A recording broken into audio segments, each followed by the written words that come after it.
লৈছোঁ, আমি আশীৰ্বাদ লৈছোঁ, তেখেতৰ পৰামৰ্শ লৈছোঁ। তেখেতে যে শিল্পী আৰু সাংস্কৃতিক কৰ্মীসকলে কি ধৰণে আচলতে ৰাজনীতি কৰিব লাগে তেখেতে আমাক বহু ধৰণৰ পৰামৰ্শ দিছিল আৰু সেইখিনি কথা আজি মনত পৰিছে। আমাক বিভিন্ন ধৰণে কৈছিল যে হয় বহুতে ৰাজনীতি কৰিবলৈ আহে কিন্তু আধাতে শেষ কৰে, কিন্তু তোমালোকে যেন নোহোৱা, কাৰণ তোমালোকৰ ওপৰত আমাৰ বিশ্বাস আছে, আস্থা আছে।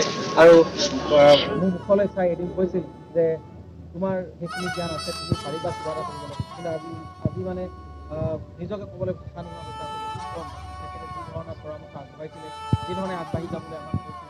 কিন্তু আজি আমাৰ যিটো অভিভাৱক আছিল, আমাৰ পিতামহস্বৰূপ সেইগৰাকী আমাৰ আদৰ্শ, আমাৰ সাহস আজি আচলতে হঠাৎ এই মুহূৰ্তত নোহোৱা হৈ গ'ল। তথাপিতো আমি সাহসেৰে উদ্যমেৰে আমি আগবাঢ়ি যাব লাগিব।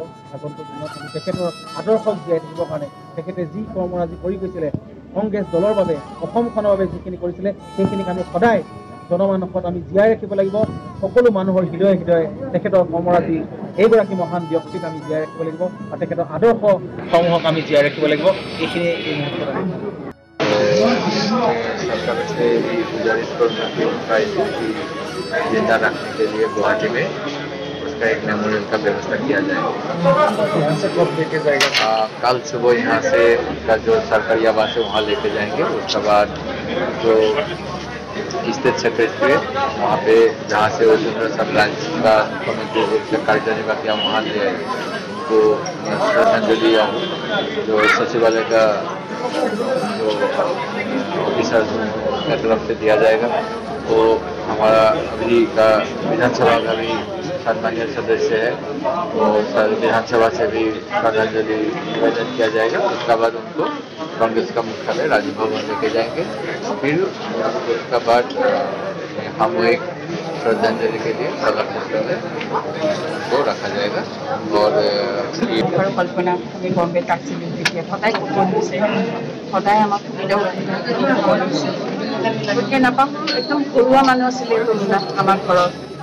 এই জানে আৰু আমাৰ যেতিয়া ঘৰত গেট টুগেডাৰ হয়, অনুৰাধাখন থাকে, দাদা আহে, মই ভাত বনাই খুৱাইছোঁ দুবাৰ আৰু সাংঘাতিক মৰম কৰিছিলোঁ কল্পনা দাৰ্জিলিং। যেতিয়াই বম্বেত যায় তেখেতসকলৰ ঘৰত যায়, মাকৰ হাতত বনোৱা খায় আৰু তাৰ পৰা মোক ফোন কৰে।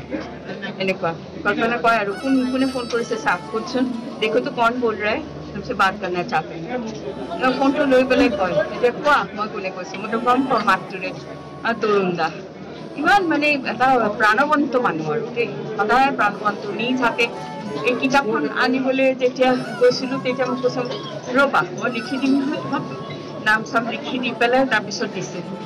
প্ৰাণৱন্ত মানুহ এনেকৈ যাব নালাগে আৰু মই ভাবোঁ জীৱনত বহুত হেৰুৱালোঁ, 42টা বছৰ সকলোৱে এনেকৈ কটালোঁ। জয়ন্ত হাজৰিকা মকৰাটো আমি নাই, কিন্তু ভাবোঁ যিসকল মানুহ সমাজত কিবা দিব পাৰে, দিবলৈ ইচ্ছা কৰে, এগৰাকী নেতাই হওক, এগৰাকী মিউজিকৰ মানুহে হওক, যোন নহওক, তাহাঁতি ইমান সোনকালে যাব নালাগে, থাকক। এটলিষ্ট এটা মানে এটা ভৰসা, এটা ষ্টেণ্ড দিয়া মানুহ, কিবা এটা অসুবিধা হ'লে সুধিব পৰা মানুহ, কালচাৰেলি হওক যিয়ে নহওক, তেনেকুৱা মানুহ এজনটো আৰু নহয়। সেইকাৰণে এতিয়াও লিডাৰ বুলি তৰুণ দাকে মানে লাগে মনৰ পৰা, আৰু আমাৰ এগৰাকী লিডাৰ।